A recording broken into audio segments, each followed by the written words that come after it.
Imagine you have just ascended to the throne after the time of troubles, and you need to not only rule, but prove that you are legitimate. And suddenly, an inconvenient truth rises.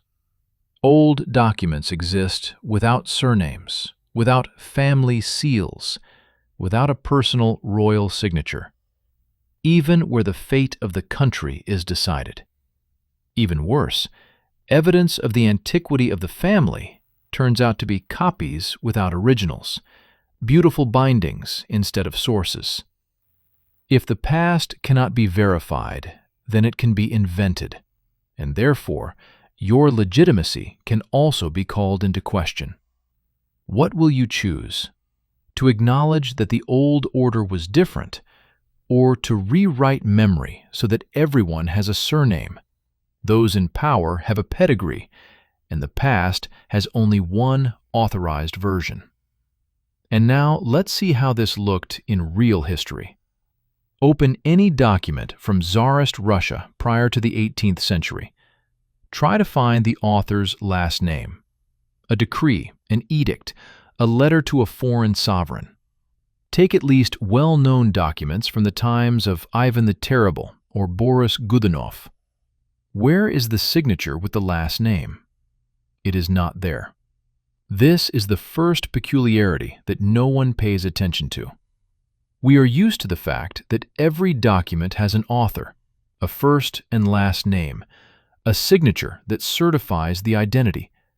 A passport, a certificate, a contract, all bears someone's signature. And now imagine, the ruler of a vast state issues a decree that changes the lives of millions of people. And this decree does not contain his personal signature. Before Peter the Great, Russian czars did not sign documents with their names. Never. This is an established historical fact, recognized even by official science. The parchment was sealed with a stamp. The will of the ruler was conveyed through clerks. The scribes wrote the text and placed a red wax seal with the state emblem. But there was no personal signature of the czar with a surname. Why? Historians explain this by tradition. They say it was the accepted practice. The royal person is too high to touch the pen. There are chancellery clerks for this. It sounds logical until you start digging deeper. Let's try to find at least one exception. Boris Godunov, the Tsar who ruled in the early 17th century, a person whose name is known by every schoolboy. His tragic fate became the basis for an opera, and historical novels have been written about him. A figure of great scale and significance. Such a ruler must surely have a signature, right? In the Copenhagen State Archive, there is a document dated April 10, 1602. A marriage record issued by Boris to the Danish king Christian IV. This is a marriage contract concerning the proposed union between the king's brother and Boris's daughter, Tsarevna Ksenia. A document of state importance. It bears the autograph, "By God's mercy, Tsar and Grand Prince Boris Fyodorovich of all Russia." Read it again, without the word Godunov, just Boris Fyodorovich. The first name and patronymic, like that of a simple nobleman, not the hereditary name of a dynasty. The peculiarity of this signature has troubled researchers for more than a century. In 1894, the philologist Shcherbachev published a work dedicated to royal autographs. Here is what he writes. The signature is not on the right, but on the left under the text. The handwriting is small, thin, as if feminine. Is this the signature of a king? A man who ruled a vast empire? It gets even more interesting. Shcherbachev directly states, the authenticity of the signature raises doubts. Boris could not have signed himself, for the simple reason that he was illiterate. This is not a guess. This is the testimony of contemporaries. Jacques Margaret, a French mercenary in Russian service, wrote about Boris directly. Uneducated, not a scholar, unable to read or write. The English diplomat Jerome Horse repeats the same. Even the Russian monk Abraham Palitzin does not conceal. Boris was wise in royal governance, but not skilled in the divine writing. The Tsar of the Moscow state at the beginning of the 17th century could not write his signature. Documents were signed for him by others. And that very cross-kissing entry for the Danes was possibly carried out by one of the clerks in a delicate feminine hand, because the Danish ambassadors demanded a personal signature according to Western custom. How were official documents created at that time? The clerk wrote the text in a statutory script on parchment. The process was slow. One letter took a minute. An error meant starting the sheet over, as parchment was expensive. Then the text was dried with sand, and a wax seal, heated over a candle, was applied. A personal signature was not required. The seal had legal force. The Western tradition of personal signatures came later, along with paper and quick writing. Okay, let's assume this is a special case. Let's assume Boris really could not read, although he governed the state better than many educated monarchs. But where are the surnames of the other rulers? Where are the family names in the official documents of the times of Ivan the Terrible, Vasily Shuisky, and the early Romanovs? Historians, in response to these questions, pull out the trump card, the Velvet Book, the genealogical book of the noblest boyar and noble families of the Russian state. It supposedly includes the Tsar's genealogy from the year 1555. There, all the surnames are listed by generations: Godunovs, Shuiskys, Romanovs, Morozovs, Sheremetyevs. Everything is in place. Genealogical records going back centuries. Wonderful. Show me the original of this genealogical document. Where is it? In which museum? In which archive? There is no original. Historians acknowledge this completely openly, without hesitation. There are only lists that are close to it. Copies, rewritten by unknown individuals, at an unknown time, and from an unknown source. The first documentary mentions of the Velvet Book appear only at the end of the 17th century, during the reign of Tsar Fyodor Alexeyevich, almost 150 years after the supposedly original document of 1555. Imagine a situation. You are told, here is proof of your family's antiquity. This is a copy of a document, the original of which has disappeared. It is unknown who copied it. It is unclear when it was copied. What it was copied from is also a mystery. But you must believe that your ancestors were noble boyars 500 years ago, because that is what is written in this copy. Would you believe it? The Velvet Book is not a genealogy. It is a legend written retroactively, a tool of legitimization for those who came to power at the end of the 17th century and needed historical continuity. It was necessary to prove that the new rulers were not random people, but descendants of ancient clans. Thus appeared convenient family trees, beautifully designed, bound in velvet covers. The documents are silent. There are no signatures. The lineage has not been found. And here a simple question arises. If the Tsar himself did not have a surname in the documents, where did the Godunovs and Shuiskis come from? Let's analyze the word Godunov. What does it mean? In the Russian language, the root dun has a clear meaning: guardian, provider, educator, regent. A person who looks after someone who cannot manage on their own. And here is an amazing coincidence.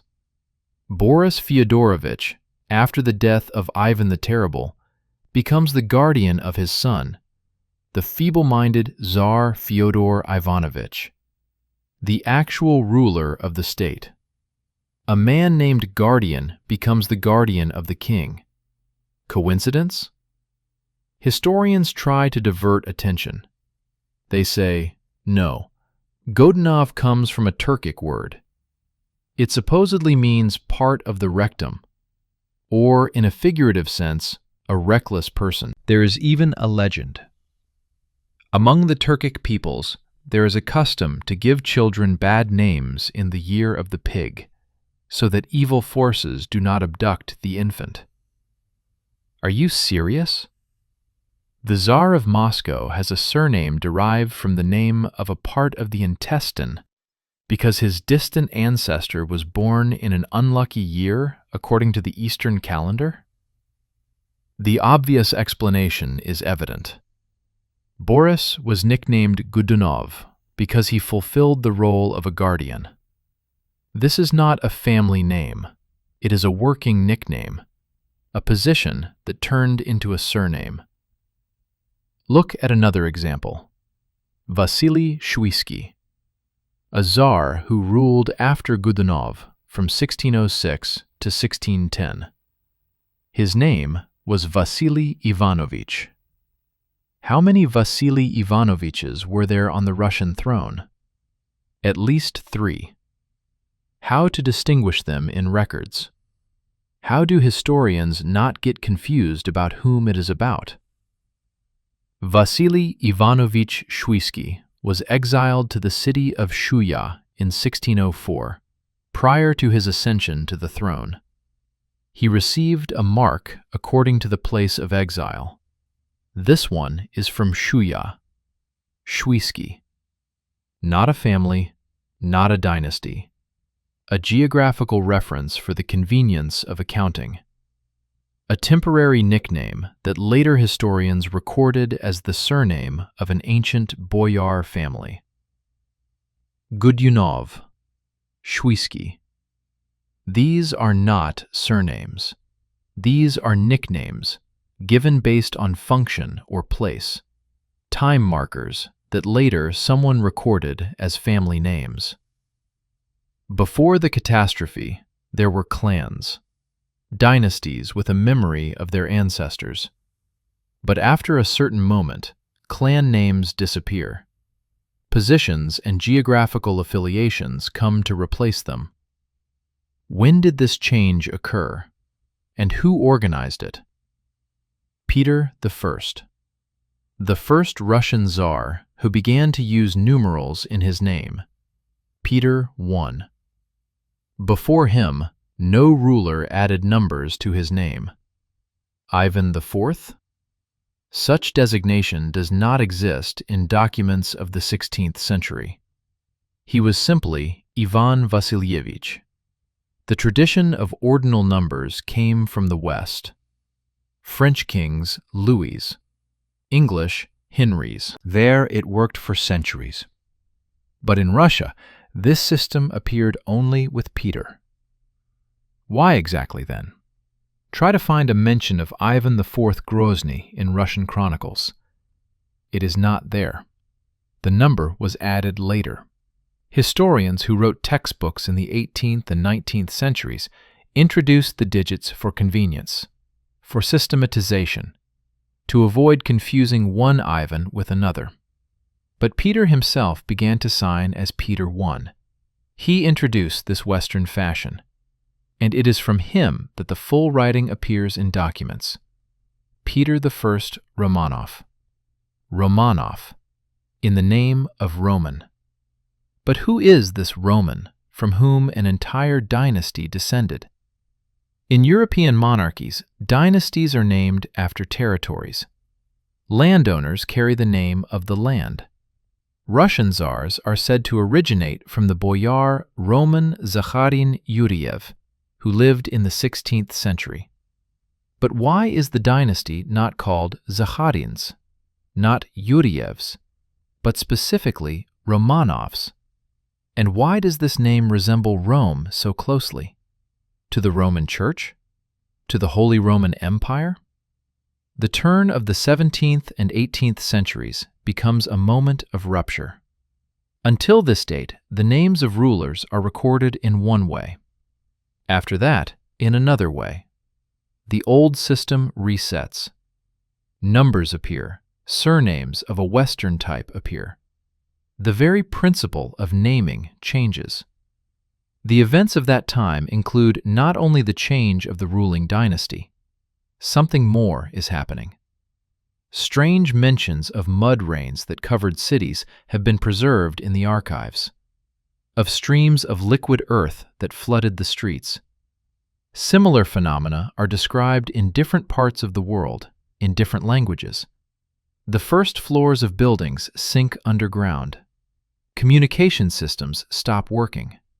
Survivors are forced to dig out the upper floors, turning windows into doors. After this event, a new census was required. The new people who arrived in the deserted cities needed new marks. And these tags were distributed synchronously all over the planet at the same time. This is not an exaggeration. This is a fact that can be verified. Take Russian surnames and compare them with European ones. Create a table. Kuznetsov equals Smith, England, equals Schmidt, Germany. Melnikov equals Miller, equals Müller. Plotnik equals carpenter. Gonchar equals potter. Povar equals cook. The same professions have turned into the most common surnames in Russia, England, Germany, and France. They are the leaders in statistics in each country. This is not cultural appropriation. The English did not copy the system from the Germans. The Russians did not adopt fashion from the French. This is not a gradual spread of tradition through trade connections or dynastic marriages. Professional surnames appeared simultaneously in countries separated by thousands of kilometers, different linguistic groups, different religions, different political systems. What is the probability of a random coincidence? Mathematically, it approaches 0. Now look at the scale. The most common surname in Russia is Ivanov, approximately 5 million bearers. In England, it's Smith, about 700,000 just in the territory of the United Kingdom. If you count the entire English-speaking world, the number exceeds 3 million. In Germany, it's Müller, almost 1 million people. These are millions of people. They all have the same names, but they are not related. If you take any Ivanov from Moscow and any Ivanov from Vladivostok, the probability of their actual kinship is close to 0. Different ancestors, different regions, different family histories, but the surname is the same. You will be told, well, families grew, moved, and spread across the country. Okay, then count. One grandfather Ivanov could not have produced 5 million descendants in 100 years. Even if 10 children were born in each generation, and all survived without exception, mathematics does not allow for such numbers. Biology has limitations. There is no logic. Unless one acknowledges the obvious, these are not family names. These are functional labels, inventory numbers of the accounting system. In the middle of the 19th century, a mass distribution of surnames to serfs takes place in Russia. After the abolition of serfdom in 1861, former serfs gain their freedom. But along with freedom, they also receive surnames. Entire villages are recorded under the same nicknames. A specific example: the village of Kamenskoye in the Lipetsk province. All the residents receive the surname Serikov, from the surname of the landowner Serikov, who owned this village. Not because they were his children, not because they were his relatives, simply because he was the owner of this land and these people. He put his stamp on them, like cattle are branded. This is not an isolated case. Throughout Russia, thousands of villages received surnames in the same way. Workers of Ural factories became Demidovs after the name of the factory owner, Demidov. Peasants belonging to monasteries received surnames such as Ponomaryovs, Diakonovs, Popovs. Those who worked on noble lands were recorded by their professions as Konyukovs, Plotnikovs, Melnikovs. The system is simple and cynical. You belong to the landowner, we give you the surname of the landowner. You work at the factory, we give you the surname of the factory owner.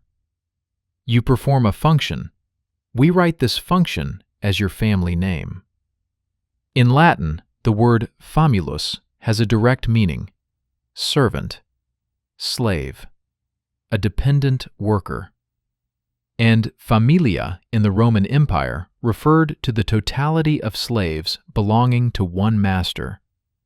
Not a family in the modern understanding, not relatives connected by blood. Slaves, property, assets that can be bought, sold, passed on by inheritance. It is this word that laid the foundation for the modern concept of surname. And this is not a coincidence. This is a direct indication of the essence of the phenomenon. Look at the Ipatiev Monastery in Kostroma, the family burial place of the Godunovs, as we are told. In the museum, there is a 15th century synodic listing the names of people for whom prayers are offered during the service. The page is opened with the inscription, "The family of the Tsar and Grand Duke." But the name Godunov is not there, just Boris, without a surname. Even in the church records, where the most important names were noted, family nicknames did not exist. Now the most important thing: why did professions become the labels?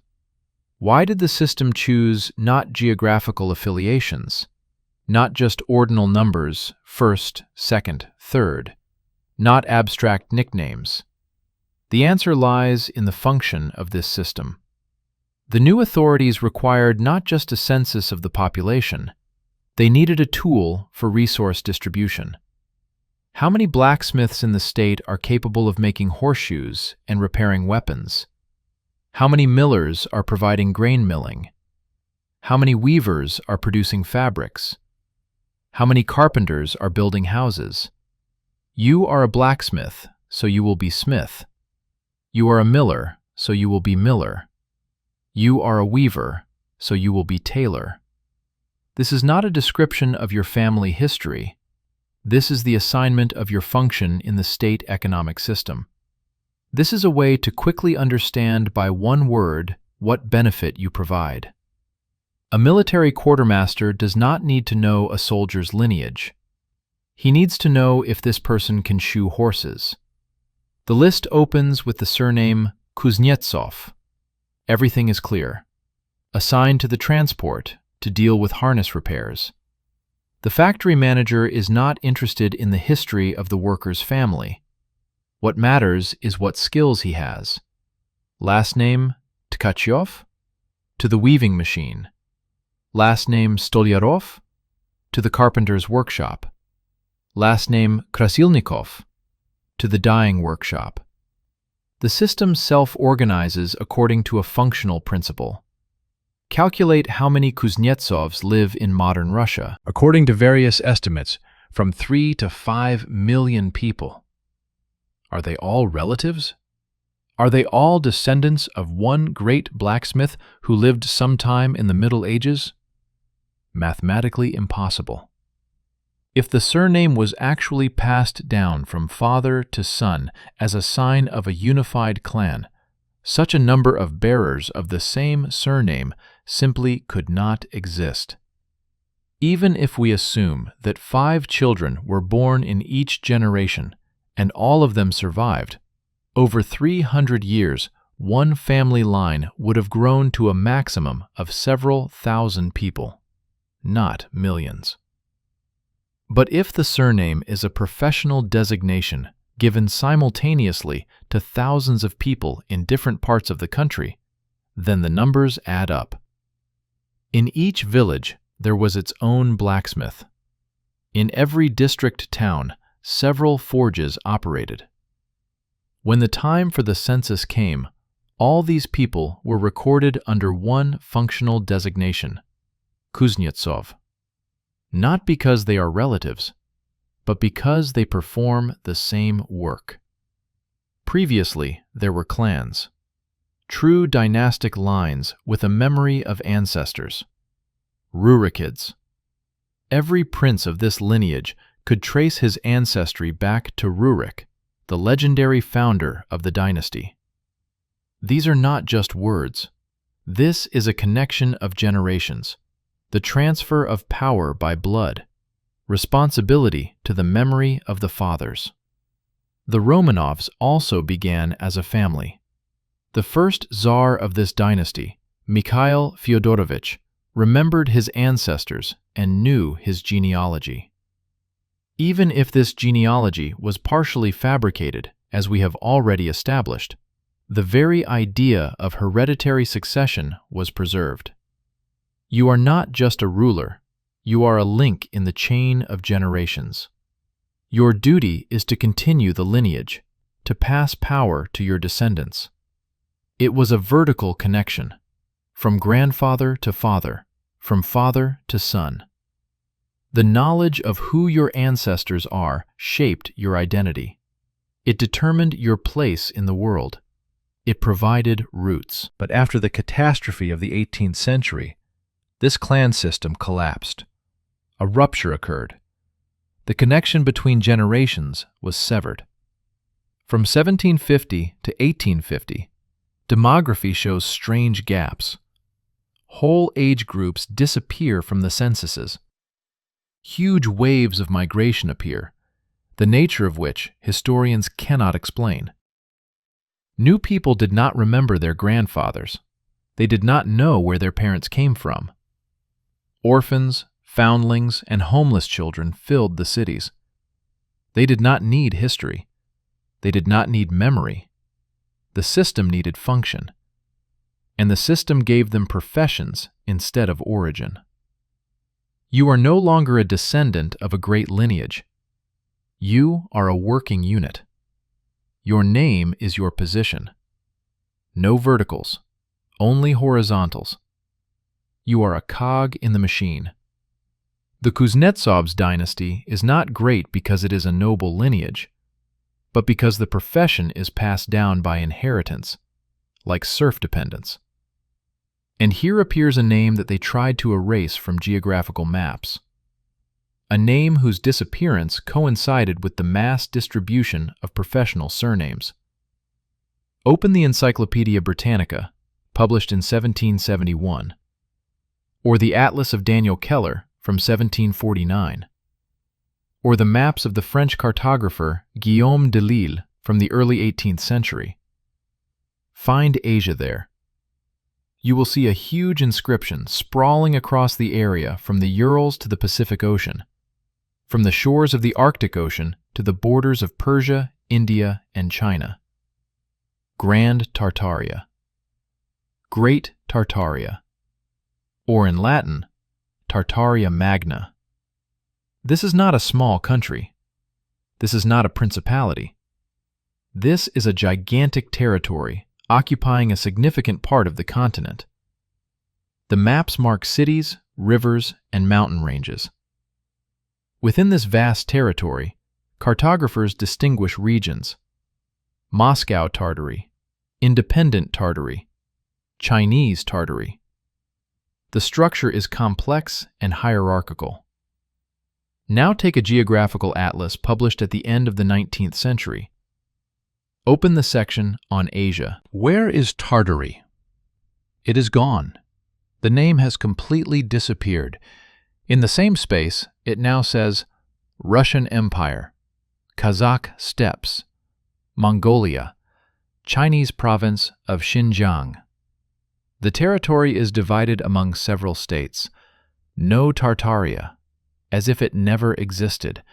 This happened between 1850 and 1880. In just 30 years, the name of an entire empire disappears from the map. It does not change. It does not transform into something new. It simply erases, like an incorrect answer is wiped off a board. The official history explains this easily. Europeans called the little-known lands of Asia Tartary, populated by nomads. When these territories were explored and incorporated into civilized states, the archaic name was replaced with the correct modern designations.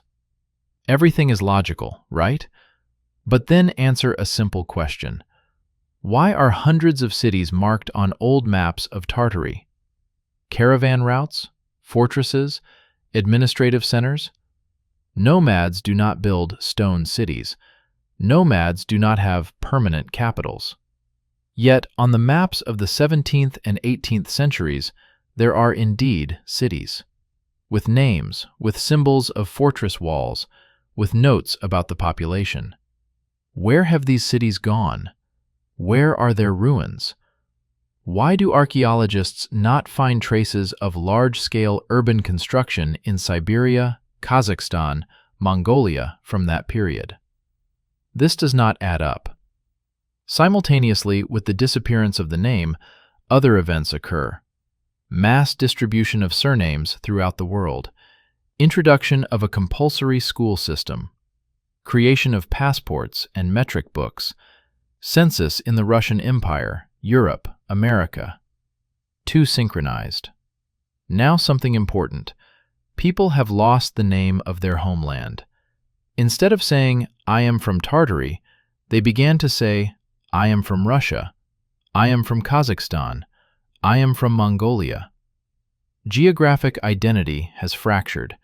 The unified space has been cut into pieces, each piece given a new name, borders drawn. Along with geographical names, people were given new personal labels. Professional surnames. Kuznetsov, Melnikov, Plotnikov. They did not indicate affiliation with a great empire. They only pointed to a function in the new system. A man with the surname Kuznetsov could not say, "My ancestors built the cities of Tartaria." He could only say, "My grandfather was a blacksmith, my father is a blacksmith, and I am a blacksmith." The vertical of memory broke off at the third generation. The empire was declared a legend. Its inhabitants were given functional nicknames. They erased the ancestral memory, and they wrote a new history in textbooks, where no Tartaria existed. But who organized this operation? Who needed a mass census that covered the entire world? In the middle of the 19th century, changes were introduced simultaneously around the world that altered the very structure of society. Look at the list of innovations.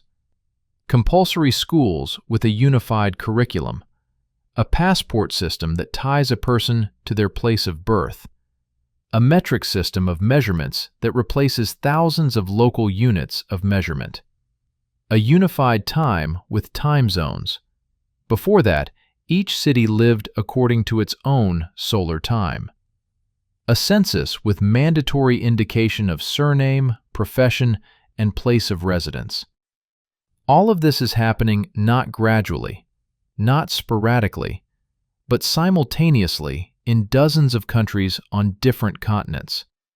It creates the impression that someone issued a command and all governments began to act according to a unified plan.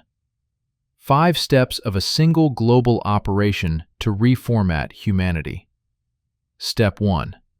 The catastrophe erases the old world. Cities are submerged under a layer of clay. The first floors of buildings, where life support systems and technical rooms were located, become inaccessible. Survivors excavate the surviving upper floors, make new entrance doors from second-floor windows, and begin life anew in a world that has changed beyond recognition. Step 2. The mass emergence of children without a past. In the United States of America, from 1854 to 1929, the orphan train movement was organized. Over 250,000 children were taken from eastern cities and settled on farms in the Midwest and the Far West.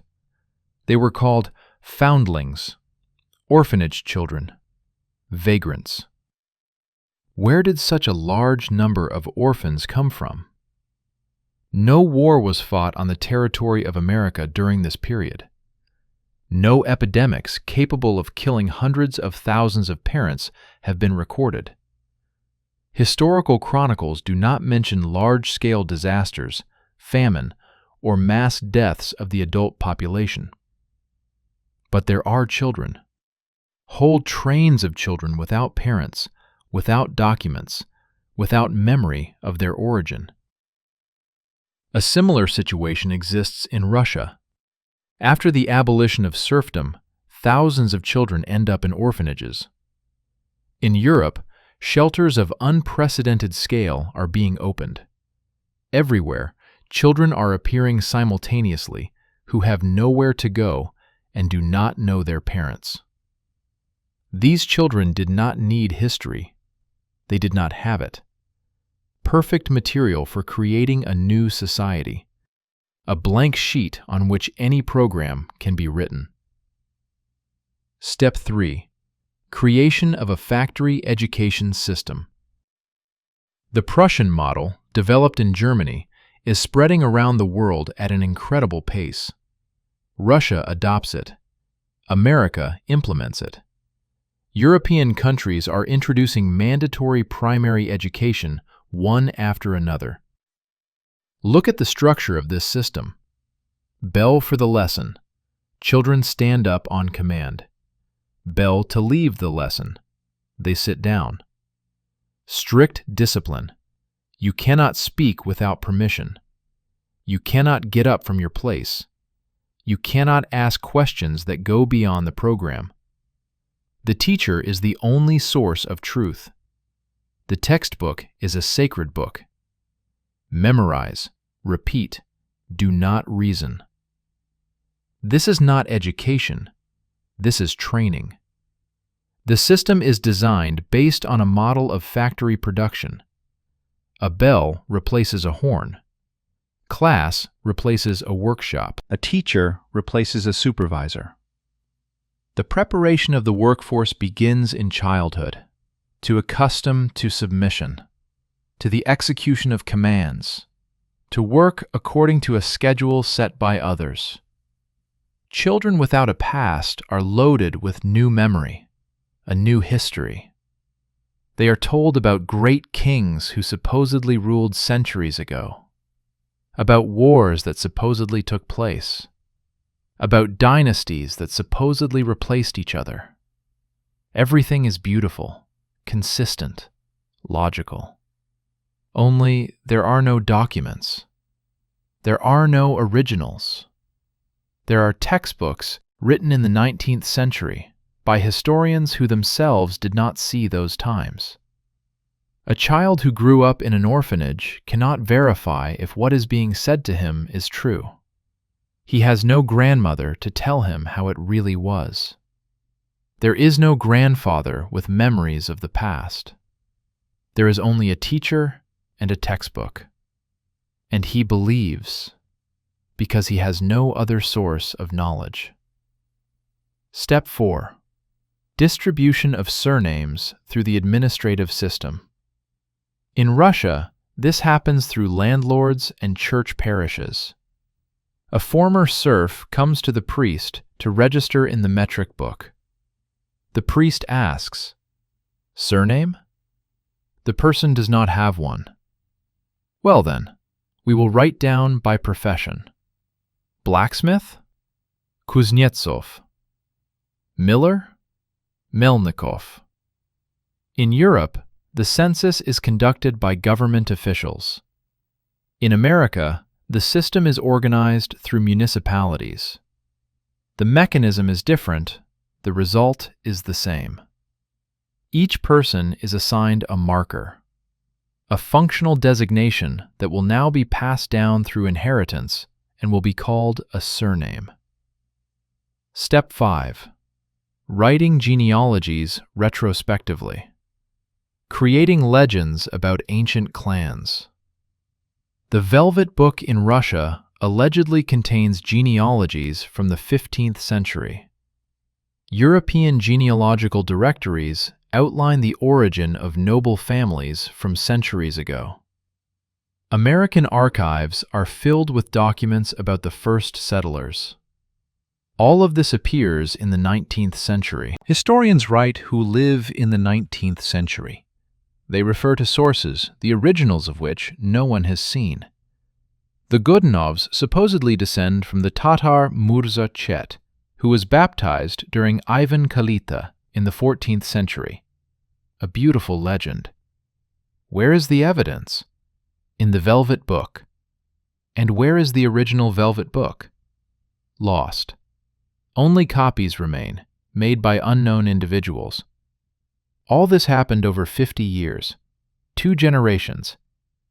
During this time, the system of naming people, organizing society, and transmitting knowledge completely changed.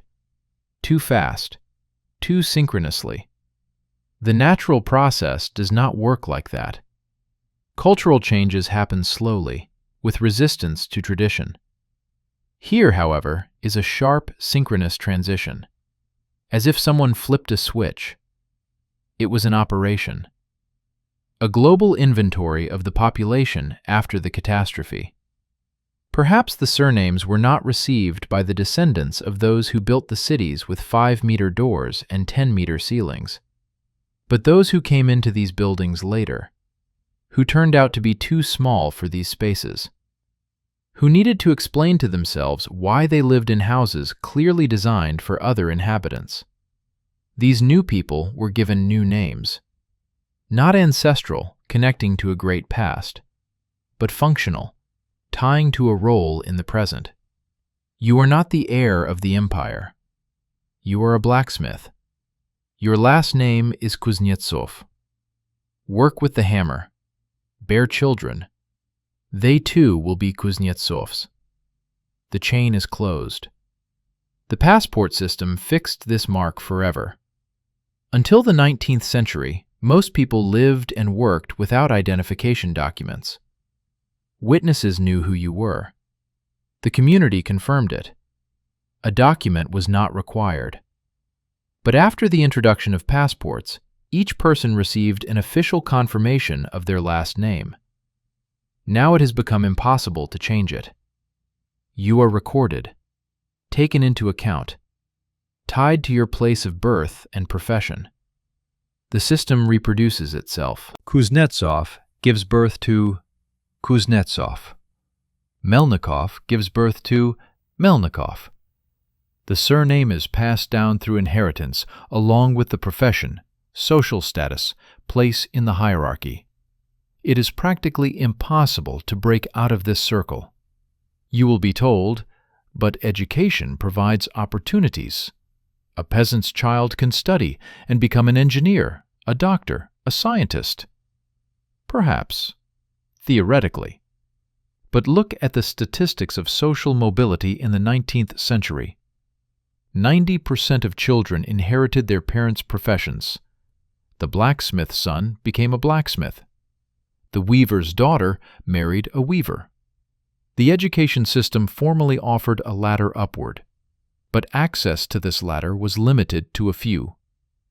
And now answer the main question. Why, for thousands of years of human history, did society function without passports and professional surnames? The Roman Empire ruled half of the known world. Byzantium existed for 1,000 years. The Chinese Empire relied for millennia on a system of names indicating clan and lineage, but not profession. All these civilizations developed, creating art, science, and technology. Why did all the states of the world suddenly need to know in the 19th century how many blacksmiths, how many millers, how many bakers they had? Answer: the new system required control. It was necessary to know where each person was, what they were doing, to whom they belonged, what function they performed. After the catastrophe, a new power came. It needed to count the population, distribute it into categories, assign it to professions. The surname is not the name of a family. It is an inventory number, a way of accounting for human resources on a state scale. And the most terrifying thing is this: why did rulers keep dynasties for themselves while giving surnames to the people? Dynasty in Greek means power, dominion, the right to rule. Surname in Latin means a collection of slaves of one master, servants, property. The kings of Europe bear the names of territories.